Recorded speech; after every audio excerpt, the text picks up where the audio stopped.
Hello everyone. This is the second video in the new domestic violence series. And the subtopic is blame shifting and minimizing. There is no excuse for abuse. Why do we make excuses? You tell a friend that you're busy with something else because you'd rather just put your feet up and watch the game. You tell yourself that eating that pint of ice cream was fine because you went running the other day, and so that cancels it out. To some extent, everyone makes excuses. When it comes to people making justifications about their unhealthy actions, it can be difficult to see through those excuses or recognize them for what they are.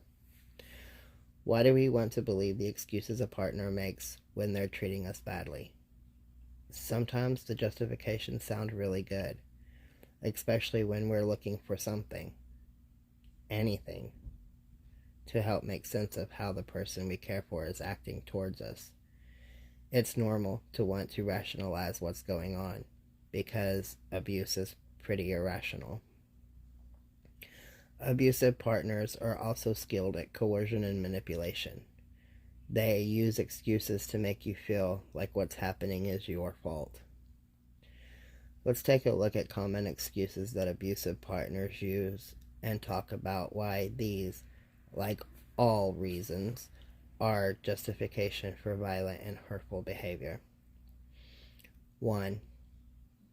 I was drunk or I was using drugs. Substance abuse is an excuse for abuse. Substance abuse is not an excuse for abuse. There are people who drink and use drugs that don't choose to abuse their partners. Ask yourself, how does your partner act when they're drunk around their friends? How do they treat you when they're sober? A statistics teacher will tell you, correlation does not imply causation. Just because two things happen together, like drinking and violence, it does not mean that one causes the other. 2. I'm possessive because I care about you. Acting jealous, controlling, or possessive is not a way to show someone you care. 3. You got in my face, made me mad, got me wound up on purpose, and I had no other choice. I can't control it. Stress and anger issues don't cause abusive behavior. An abusive partner's actions are always a choice that they make. Ask yourself, how does your partner react when they are angry with other people? Would they fly off the handle at their boss?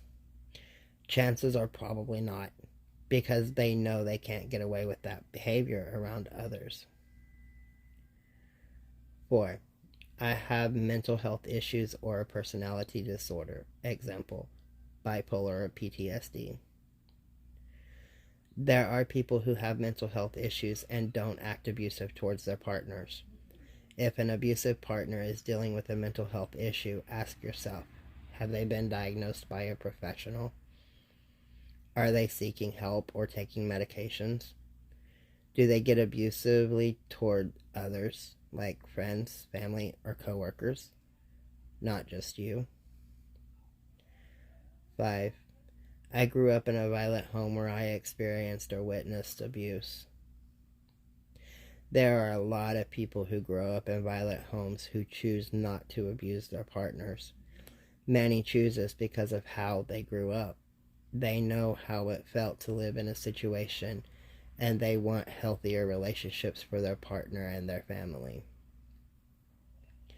Do you find yourself making these excuses or for how you act towards your partner?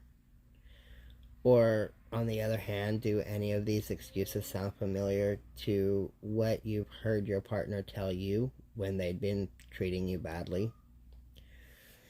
Being able to recognize excuses for what they are, blames, minimizations, denials, can be a step towards realizing that abuse is never the fault of the person on the receiving end. Remember, partners who are abusive always have a choice about their words and their actions. The answer shouldn't be hard to find.